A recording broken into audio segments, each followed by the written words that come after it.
आओ नकुल। प्रणाम मजले भैया। आओ सहदेव। प्रणाम मजले भैया। आयुष्मान भव। रात के 2 पहर बीत गए, तुम लोग अभी तक सोए नहीं। सोए तो आप भी नहीं मजले भैया। हाँ, सोया तो मैं भी नहीं। होना तो ये चाहिए था कि युद्ध की थकान और विजय के उन्माद के कारण ऐसी गहरी नींद आती कि कोई उठाता भी तो उठा ना जाता। किंतु ना जाने कैसी विजय है ये, जिसने आंखों की नींद भी छीन ली। हमारे मन की भी यही स्थिति है मजले भैया। लगता है जैसे कि आत्मा पर एक विचित्र सा बोझ रखा हुआ है। आत्मा का बोझ, मन का पश्चाताप, अंतर आत्मा की ग्लानि प्रेत आत्माओं की भांति हमारी नींदों से चिपक गई है। न जाने कब इनसे मुक्ति मिलेगी। विडंबना तो यह है कि यह विचार भी मन की शांति नहीं देता कि हम युद्ध नहीं चाहते थे। युद्ध हम पर थोपा गया था, हमारे साथ अन्याय किया गया था। न्याय तो हमने भी नहीं किया। अब सोचता हूं तो याद आता है कि अपने लक्ष्य को प्राप्त करने की धुन में पागल होकर उचित और अनुचित का अंतर तो मैंने भुला ही दिया था। परंतु मजले भैया, आप तो पांचाली के अपमान का बदला लेने के लिए प्रतिज्ञाबद्ध थे। अवश्य था, और मैंने अपनी प्रतिज्ञा पूरी भी की।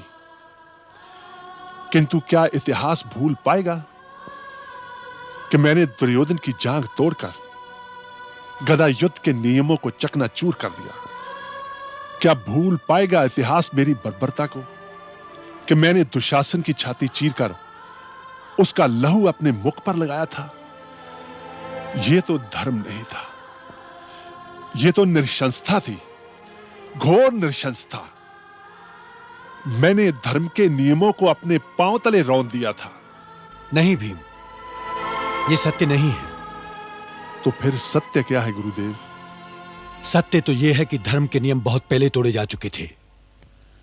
धर्म का नियम तो उस समय चकनाचूर हो गया था जब दुशासन ने भरी सभा में द्रौपदी को बालों से पकड़कर घसीटा था। धर्म का नियम तो उस समय टूटा था जब द्रौपदी के चीरहरण की अपवित्र चेष्टा की गई थी। धर्म का नियम तो तोड़ा था दुर्योधन ने जब उसे द्रौपदी को अपनी जांघों पर बिठाकर उसका अपमान करना चाहा था। धर्म का नियम तो द्रौपदी को वेश्या कहकर तोड़ा था कर्ण ने। किंतु मैंने तो... नहीं भीम, तुमने कुछ नहीं किया। तुमने केवल अपराध का दंड दिया है, और न्याय तंत्र का आधार भी यही है। अपराध जितना भयानक होगा उसका दंड भी उतना भयानक होना चाहिए। द्रौपदी के साथ जो कुछ हुआ वो अगर किसी साधारण नारी के साथ होता तो भी उसे कभी क्षमा नहीं किया जा सकता था। द्रौपदी तो कुलवधू थी, दुर्योधन और दुशासन की भाभी थी, और भाभी का स्थान हमारे देश में मां के बराबर होता है।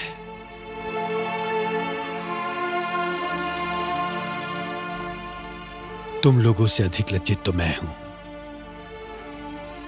मैंने धर्म का साथ छोड़कर अधर्म का साथ दिया था। अपराधियों का साथ देकर मैंने स्वयं अपराध किया था। किंतु अब इन व्यर्थ की बातों में समय नष्ट करने से कोई लाभ नहीं। मुझे, तुम्हें, हम सबको प्रायश्चित करना है, और इस प्रायश्चित का केवल एक ही रास्ता है। आज सिंहासन की बात छोड़ दी जाए, देश की बात की जाए, कल एक नए इतिहास का प्रारंभ होने वाला है। उसके स्वागत की तैयारी करो।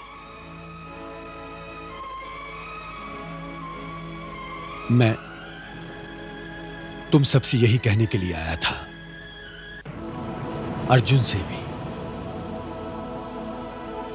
किंतु वो मिला नहीं।